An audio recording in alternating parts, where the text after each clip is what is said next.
Bench തട്ടിയതാ, കല്ല് വരുന്നതാ, ആണി കുത്തിയ 2 ഭാഗത്ത് കുത്തോ, 2 സൈഡ് കാലിന്റെ അവിടെ ചോര വന്നിട്ട് ഒരു കേൾക്കൊണ്ട് ഒരു 1/2 മിനിറ്റ് ഒരു 3 സെക്കൻഡ് ആ സമയത്ത് ആ നടന്ന ആ സ്പോട്ടിന് ടീച്ചറിനോട് പറഞ്ഞ എന്തായാലും കല്ല് കുത്തിയതായാലും ആണി കുത്തിയതായാലും ഒന്ന് ആശുപത്രിയിൽ എത്തിച്ചൂടെ.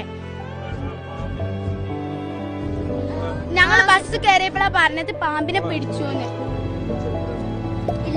ചെരുപ്പിട്ട് കയറാൻ സമ്മതിക്കില്ല സാർമാർക്ക് പോലെ. അതേപോലെ ഒരു ടോയ്ലറ്റിൽ ഒരു ബക്കറ്റ് ഇല്ല, വെള്ളമല്ല, ടോയ്ലറ്റ് ക്ലീൻ അല്ല. എത്രയോ ആൾക്കാർ ഇപ്പൊ 5ാം ക്ലാസ്സിന് ആ ടോയ്ലറ്റ് നിയമിച്ചെങ്കിൽ തെപ്പ പിടിച്ചോണ്ട് ഞങ്ങൾ രാവിലെ വന്ന് നോക്കിയപ്പോ ഇവിടെ എല്ലാ ആൾക്കാരും ഉണ്ട്. പക്ഷെ പാമ്പിനെ കിട്ടിയെന്ന് പറഞ്ഞു. ഞാൻ ബസ്സിൽ ഇരിക്കുന്നോണ്ട് ഞാൻ ശരിക്കും പാമ്പിനെ കണ്ടിട്ടില്ല.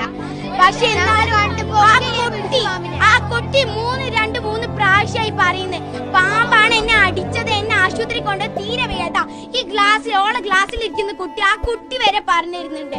ഇതിലെന്താ ഞങ്ങൾ ചെയ്യണ്ടേ? മണിക്കൂർ കഴിഞ്ഞിട്ട് അവളെ കാല് നോക്കുമ്പോ ഒരു നീല കളറ് പോലെ. എന്നിട്ടാണ് അവളുടെ അച്ഛൻ വന്ന് അവളെ കൂട്ടിക്കൊണ്ട് പോയത്. ഇതുവരെ ആയിട്ടും ഒരാൾ പോലും കൊണ്ടേട്ടില്ല. NCC ജീപ്പിലിട്ടിട്ടാണ് അവളെ കൊണ്ടുപോയത്. 3:15 പാമ്പ് കടിച്ച കുട്ടീനെ ഓല് ഇവിടുന്ന് കൊണ്ടുപോയി 4 മണിക്ക് 5 മിനിറ്റുള്ള മുമ്പാണ്. അതില് കുട്ടീന്റെ ഉപ്പ ഇന്നലെ ഇവിടെ വന്നിട്ടില്ല. ഓല് കുട്ടീനെ ഹോസ്പിറ്റലിൽ എത്തിക്കാൻ ഒരു ഉപ്പ വരുന്നവരെ അവരിവിടെ വെയിറ്റ് ചെയ്ത് നിൽക്കും. ഉപ്പ വന്ന് ക്ലാസ്സിൽ പോയി ആ മാളം കണ്ട ശേഷം ഉപ്പ ഇവിടെ വന്ന് കുട്ടീനെ എടുത്തോണ്ട് പോയപ്പോഴാണ് ഇവിടുന്ന് സാറ് പുറകെ പോയത്. ഇത്രയും ചുണയും അറിവുമുള്ള കുട്ടികൾ പഠിക്കുന്ന സ്കൂളിലാണ് ലെവലേശം ബോധമില്ലാത്ത അധ്യാപകർ ഉള്ളത്. എന്താ ചെയ്യലേ, കഷ്ടം തന്നെ. ഇതൊന്നും ആരും കാണുന്നില്ലേ?